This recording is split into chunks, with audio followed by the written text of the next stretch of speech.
अनिश्वरवाद होता है, न कि ईश्वरवाद। ईश्वर ज्ञान के लिए क्या वेद, उपनिषद, संतवाणी सब में है। जो इंद्रियों के ज्ञान से बाहर है, जो आदि अंत रहित है, जिसकी सीमा कहीं नहीं है, जो अनादि अनंत असीम है, जिसकी शक्ति अपरिमित है, जो इंद्रियों के ज्ञान में नहीं आत्मा के ज्ञान में आने योग्य है, वह परमात्मा है। यह बात कहते कहते मुझे 20 वर्ष हो गए, किंतु अफसोस है कि कुछ लोग ही इसे समझ पाए हैं। शरीर इंद्रियों से जानने और मिलने योग्य ईश्वर मानोगे तो उसमें ऐसी ऐसी बात देखने में आएगी जिसे देखने से ईश्वर मानने के योग्य वह नहीं रह जाता।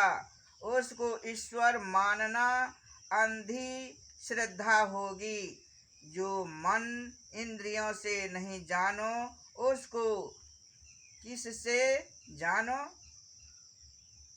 तो कहा, चेतन आत्मा से इंद्रियों के पृथक पृथक होने के कारण उनका पृथक पृथक ज्ञान होता है। सब विषयों को एक ही इंद्रिय से नहीं जान सकते। आँख से रूप देखते हैं, कान से शब्द सुनते हैं, नासिका से गंध ग्रहण करते हैं, जिह्वा से रस लेते हैं और चमड़े से स्पर्श का ज्ञान होता है। इंद्रियों के पृथक पृथक होने के कारण उनका पृथक पृथक काम है, किंतु तुम्हारा निज काम क्या है? तुम्हारा निज काम परमात्मा की पहचान है और अपनी पहचान है। जो मानता है कि आत्मा बिना शरीर के नहीं रह सकती, सूक्ष्म शरीर में रहती है, उसका यह ज्ञान अधूरा है। स्थूल शरीर के बाद सूक्ष्म शरीर, सूक्ष्म के बाद कारण शरीर, कारण के बाद महाकारण शरीर, फिर कैवल्य शरीर है। उस चेतन आत्मा का निज ज्ञान परमात्मा की पहचान है। इसके अतिरिक्त परमात्मा को किसी से पहचाना नहीं जा सकता। एक असीम पदार्थ को नहीं मानो तो प्रश्न होगा कि सब ससीम पदार्थों के बाद में क्या होगा? बिना असीम कहे प्रश्न सिर पर से नहीं उतर सकता। इसलिए एक असीम तत्व को मानना ही पड़ेगा। यदि कहो कि यह कल्पित है तो अकल्पित क्या है? ईश्वर को कल्पित करने वाले का ज्ञान मिथ्या है। कल्पित तो वह है जिसको स्थिति नहीं हो और मन से कुछ गढ़ लिया गया हो, किंतु एक अनादि अनंत तत्व अवश्य है, उसकी स्थिति अवश्य है। वह कल्पित कैसा? जो असीम है, जिसकी शक्ति अपरिमित है, उसको तुम अपनी परिमित बुद्धि से कैसे माप सकते हो? कोई यह नहीं कह सकता कि बुद्धि अपरिमित है। आजकल विज्ञान का बहुत बड़ा विस्तार हुआ है, किंतु उनसे पूछो तो वे कहते हैं अभी तो समुद्र के किनारे का एक बालू कण ही दिख पड़ा है। बुद्धि अभी कितनी विकसित होगी ठिकाना नहीं, किंतु बुद्धि अपरिमित नहीं हो सकती। परिमित बुद्धि में अपरिमित हटा नहीं सकते। आज की बुद्धि जितनी दूर तक गई उतनी ही रहेगी या उससे भी अधिक बढ़ेगी। यदि कोई योगेश्वर है तो बता दे कि बुद्धि कितनी बढ़ेगी। आजकल हमारे देश में बस की खोज हो रही है। दूसरे देश के लोग इसको जानते हैं। यदि तुम जानते हो तो बता दो, तो समझूं कि इतना ज्ञान तुमको है, किंतु इतना भी ज्ञान नहीं है। दूसरे देश के लोगों को बम बनाते देखकर गौरव करते हो कि अणु बम हमने बनाया। अरे चांद सूर्य सभी हमने बनाए। हमारे देश के लोगों से हम डरते हैं कि कहीं बम गिरा दे तो हमारा सर्वनाश हो जाएगा, और हम गौरव करते हैं कि ये सब हमने बनाए। वेद में यही ज्ञान दिया गया है कि इंद्रियों से परमात्मा को ग्रहण नहीं कर सकते। कबीर साहब ने कहा है, राम निरंजन न्यारा रे, अंजन सकल पसारा रे। अंजन उत्पत्ति ओंकारा, अंजन माड्या सब विस्तारा।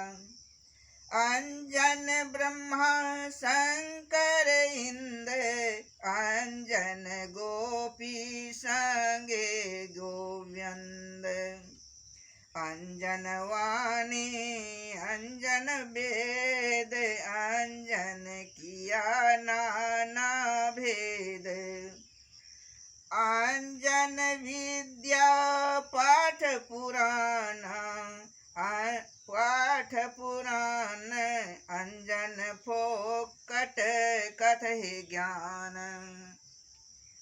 अंजन पाते अंजन देव, अंजन के करे अंजन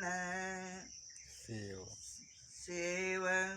अंजन नाचे अंजन गावे, अंजन भेष अनंत दिखावे। अंजन कहाँ कहाँ लगी केता, दान पुण्य तप तीरथ जेता। कहे कबीर कोई बिरला जागे, अंजन छाड़ी निरंजन लागे। यह पद कहकर सभी को माया बताया है, और वह परमात्मा निरंजन है, निर्मायिक है।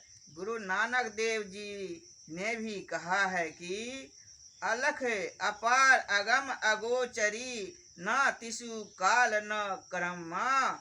अति जाति अजाति अजोनि संभव, न तिसु भाव न ब्रह्म। अर्थात परम प्रभु परमात्मा देखने की शक्ति से परे, असीम मन और बुद्धि की पहुंच से परे, अजन्मा कुल विहीन, काल और कर्म से रहित तथा भूल और मनोमय संकल्प से हीन है। एक एक शरीर में एक एक ईश्वर मानने वाले को कितना भ्रम है, उसका ठिकाना नहीं। जो परमात्मा सर्वव्यापी है वह सबके घट घट में है, उसको पाने का यत्न अपने अंदर करो। अंदर में यत्न करने पर तुम अपने को भी जानोगे और ईश्वर को भी पहचानोगे। एक अनादि अनंत स्वरूपी ईश्वर को नहीं मानकर जो एक एक शरीर में एक एक ईश्वर को मानता है, वह ईश्वर कैसा? जरा सोचो, यदि एक एक शरीर में एक एक ईश्वर है तो एक ईश्वर दूसरे ईश्वर को थप्पड़ लगाता है, गाली देता है, मारपीट करता है। एक ईश्वर दूसरे ईश्वर पर मामला मुकदमा करता है। तीसरा, झूठा वकील, ईश्वर झूठा फैसला करता है। क्या यही ईश्वर है? ये सब ईश्वर नहीं है। वास्तव में परम प्रभु परमात्मा एक है, वह स्वरूपतः अनंत है। श्री सद्गुरु गुरु महाराज की जय।